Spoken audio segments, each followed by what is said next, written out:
ভারতের কাছ থেকে আমরা অতিরিক্ত ডিজেল সংগ্রহ করছি এবং ভারত এটাতে এগ্রি করেছে অলরেডি, সেটা পাইপলাইন দিয়ে আসার প্রক্রিয়া শুরু হয়েছে।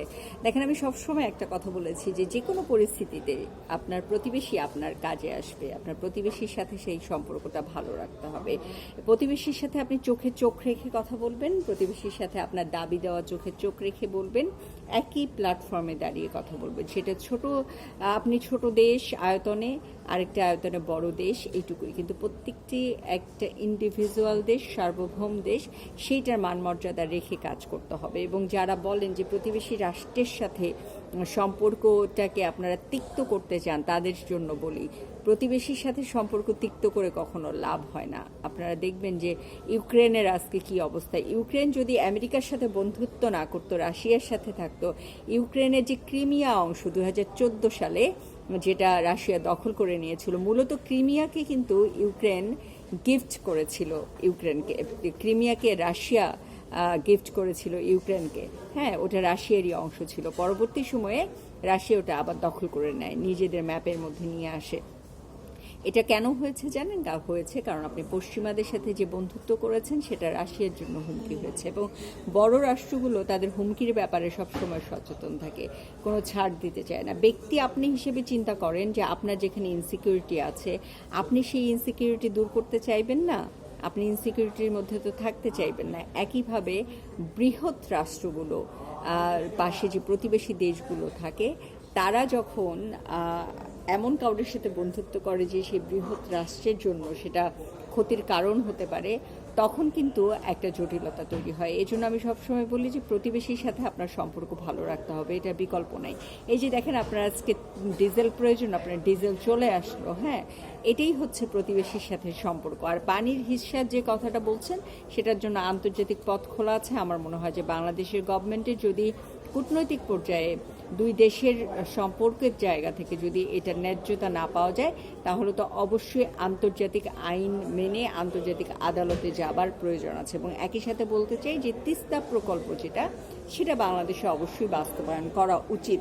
এখন তিস্তার বাস্তবায়ন নিয়ে শুধু পানির জটিলতা না, তিস্তার বাস্তবায়ন নিয়ে যে বিষয়টা আছে সেটা হচ্ছে আপনার তারা মনে করে যে এখানে আমেরিকা বা চীনের অর্থায়নে যদি তিস্তা প্রকল্প হয়, তাহলে ভারতের ইনসিকিউরিটি ভারত নিরাপত্তাহীনতায় পড়তে পারে। তো সেক্ষেত্রে আপনারা এটা কথা বলেন, একটা দেশ যখন কনসার্ন তার সিকিউরিটি নিয়ে, আপনারও দায়িত্ব তাকে বিষয়টা বুঝিয়ে বলা। এবং একই সাথে আপনার তিস্তার ওই অংশ তো দীর্ঘদিন অনাবাদি থেকে যাইতে পারে না, খরাতে ভুগতে পারে না, সেটাও আপনাকে নিশ্চিত করতে হবে। তা আমার কাছে মনে হয় যে দেখেন, একটা যুদ্ধ যখন হয়, সেই যুদ্ধটা বন্ধ করতেও আলোচনার টেবিলে বসতে হয়। তাহলে আলোচনাটাই আসলে শেষ পর্যন্ত কাজে দেয়। এবং সেজন্যই বলি যে আলোচনাটাই আপনাকে করতে হবে, আলোচনার মাধ্যমেই সমস্যার সমাধান আনতে হবে। আর এছাড়া অভিন্ন নদীর পানির ন্যায্য হিস্যার বিষয়ে যেহেতু আন্তর্জাতিক আদালত আছে, সেই আদালতে যাওয়া যেতেই পারে। এছাড়া আমি মনে করি প্রতিবেশীর সাথে সুসম্পর্ক সবসময় রাখতে হবে। প্রতিবেশীর সাথে সম্পর্ক ভালো রাখা এটা দুই এন্ডের জন্য জরুরি। ভারতকেও যেমন বাংলাদেশের সাথে সম্পর্ক ভালো রাখতে হবে, দাদাগিরি করা যাবে না। একইভাবে বাংলাদেশকেও ভারতের সাথে সম্পর্ক ভালো রাখতে হবে, যাতে করে যে কোনো প্রয়োজনে তাকে পাশে পেতে পারে। দেখেন, আজকে যদি বাংলাদেশে কেউ এসে মিসাইল মারে, হ্যাঁ, আর ভারত যদি আমাদেরকে ওটা সাহায্য করতে না আসে, তাহলে কিন্তু আমরা বড় ধরনের বিপদে পড়ব। তাদের সীমান্ত যদি খুলে না দেয়, আমরা যদি যেতে না পারি, যেহেতু আমাদের গত 1.5 বছরের বন্ধুত্বের ফলাফল আসলে কি আসবে, এটা আমাদেরকে ভাবতে হবে। গত 1.5 বছরে ইউনুস গভর্নমেন্ট যে ধরনের বন্ধুত্ব তৈরি করে গেছে পশ্চিমাদের সাথে, সেটার মূল্য আসলে আমাদেরকে কিভাবে দিতে হবে, কবে দিতে হবে, সেটা জানা নেই। তো সেইখান থেকে সুরক্ষা পেতে হলেও আসলে ভারতের সাথে সম্পর্ক ভালোটা আমাদের রাখতে হবে।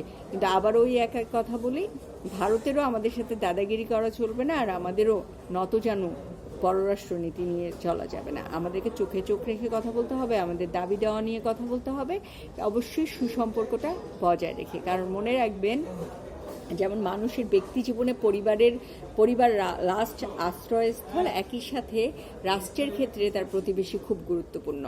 সুতরাং প্রতিবেশীর সাথে একটা ভালো সুসম্পর্ক রেখে দিতে হবে।